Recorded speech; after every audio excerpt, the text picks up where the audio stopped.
morning, Bucknutters. Welcome to the Bucknuts Morning 5 here on Wednesday, February 21st, 2018. I am Dave Biddle, very happy to be joined by the People's Champ, Matt Baxendell.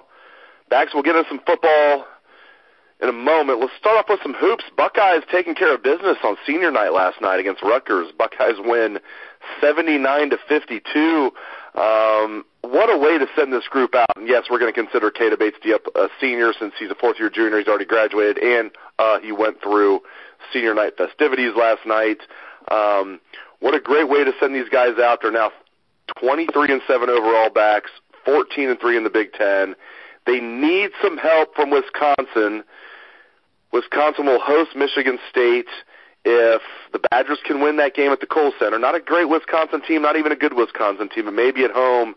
You know, the Buckeyes blew them out at the Kohl Center. Maybe at home Wisconsin can get the job done. They did beat Purdue there. If Ohio State can win at Indiana and Wisconsin can beat Michigan State, the Buckeyes would at least share the Big Ten title. Just your thoughts on the hoops team, Bax? Well, first of all, winning the Big Ten at this point, it's too bad that they had those two rough games on the road before last night's blowout against Rutgers, because, you know, that may end up costing them the Big Ten championship. But, you know, the good news is that, hey, all it takes is two results to go your way, and you can go ahead and win the conference on tiebreakers. So that's exciting. Again, it's going to be a little disappointing knowing how close they were, even if they don't win the Big Ten regular season title.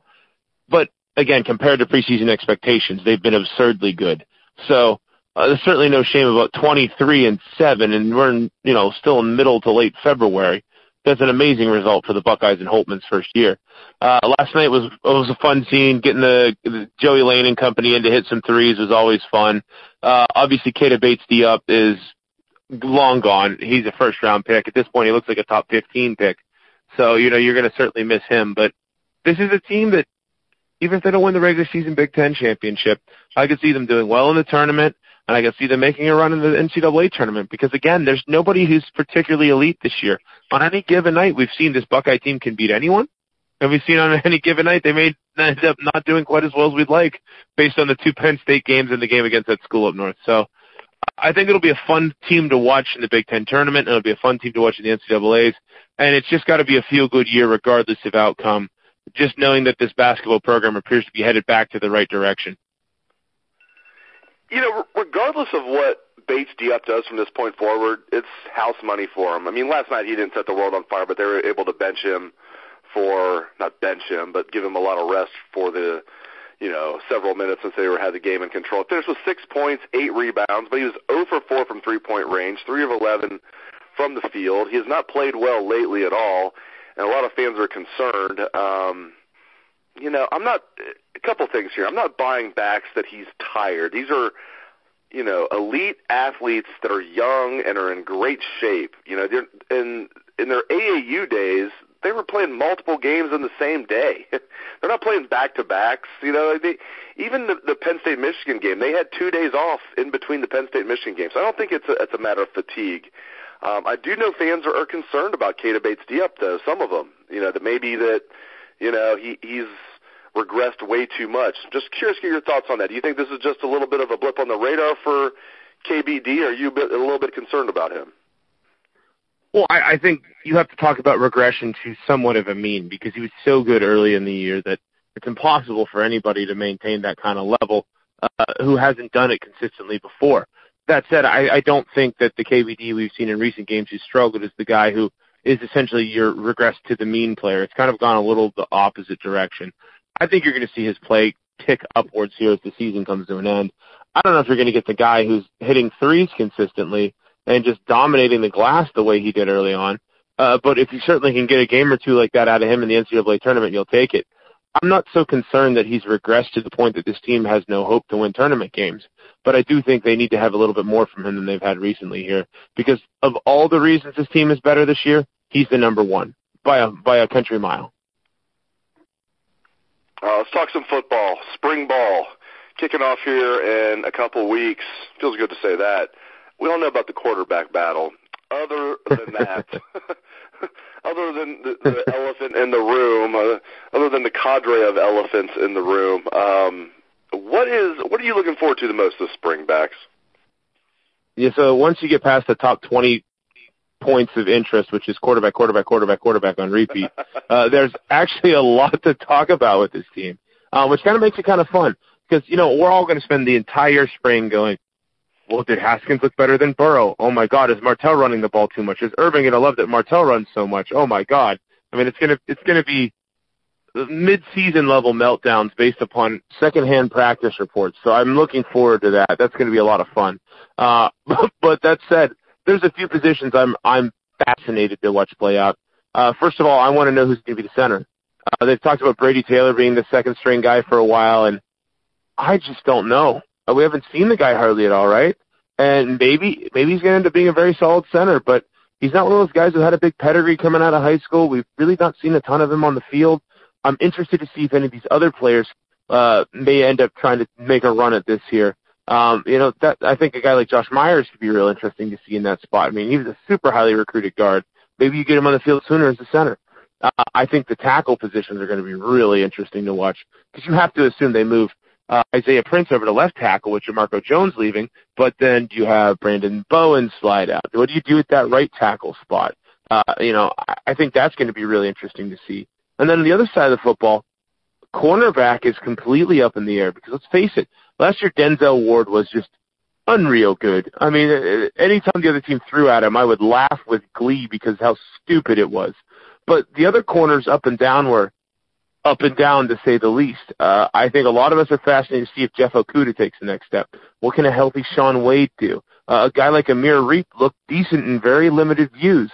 Can Damon Arnett hold off a lot of these guys? Can Kendall Sheffield actually get that extra half step? It seemed like he was behind the whole year last year. He certainly has the athletic ability. And I'd love nothing more than to see Kendall Sheffield take what I call the Garyon Conley leap, which if you remember when Conley was a freshman at OSU, his first year he was god-awful. And then he turned into an unreal good corner for the Buckeyes the next couple of years. So I'm hoping Sheffield takes the Conley leap this year, if you will. So that'll be really interesting to watch as well.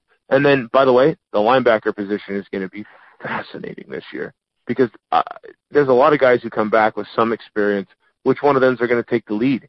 The entire defense, I think, is something that in any other year where we weren't fighting sort of an existential offensive identity battle at the quarterback position, you would be talking left and right about this defense more than anything. And I think that's something that's not going to get talked about a lot by people all spring because everybody's going to go whether Haskins or Burrow.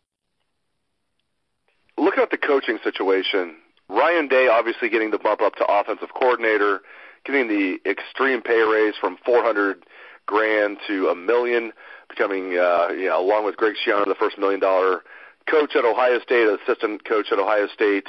Schiano making $1.5 million a year. Ryan Day making $1 million per year, but with a 3-year contract. So that they didn't demote Kevin Wilson. Technically, he still has the offensive coordinator title, but Ryan Day now also has the offensive coordinator title and the extreme pay raise. Give me your take on this dynamic. Is this anything that we should be concerned about? Is this just a good thing, this Ryan Day, Kevin Wilson dynamic? I think it's understood that Kevin Wilson is going to be a head coach after next season. I think that was the understanding from the start of him coming to Ohio State, was to come here, hopefully have a ton of success as a coordinator, which his first year I certainly think is a positive for his resume, and then have him go off somewhere 2 years removed from the stupidity at Indiana that resulted in him losing his job, and go be a head coach somewhere else. I think Kevin Wilson's perfectly fine with this situation because he knows Day is more of a long-term answer. So that part's good for Ohio State. I think the two of them worked well together last year. You certainly saw improvement in JT Barrett's mechanics, and I think the offense was called pretty smoothly. So I'm not really worried about infighting. Now, I mean, if the offense struggles, it's all going to be everyone wants to talk about is that, Day and Wilson hate each other, even though I certainly don't think that's the case. What I do like and what I think we need to really be talking about isn't the Wilson versus Day dynamic. It's the fact that Gene Smith finally opened the pocketbooks and let the dang Buckeyes actually pay their assistant coaches like other schools are. I remember back in the days of Tressel, we were cheapskate you when it came to assistant coaches, right? $250K a piece was a big deal, right? And at a school like Ohio State that has all the money in the dang world, and a head coach like Urban Meyer, who is a classic Corvette that you just got to keep running smoothly, you can't cheap on assistants. So I am thrilled that they're not cheaping on these assistants. I am thrilled that they recognize that they have some guys on staff who know what the heck they're doing and are financially making it worth their while to not leave. That's something that I was worried they might not do. But in today's college football, that is the going rate, right? And back in the day when people were in a position like a Ryan Day or whoever, they'd go be the head coach at Akron or something, right? Oh, I'm the head coach. I can make $250,000 as an assistant, and I can make $300,000 as a head coach at a MAC school.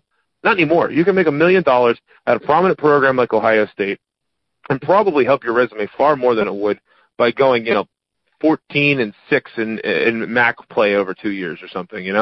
I think this is a significantly better change for Ohio State, and I think it's a better platform for these coaches. So that's what needs to be talked about, is that while all these other schools are throwing chunks of change at assistant coaches, Ohio State finally more than just opened up the purse a little bit. They just dumped all the money out, and that's a good thing because Ohio State has more money than almost any other school in the country.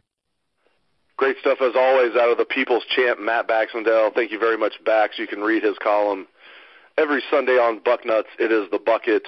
So thanks again to the People's Champ, Matt Baxendell, and thanks to all the listeners out there for tuning in to the show. I appreciate it. Hope you have a great day. Let's hear that Buckeye swag, best damn band in the land.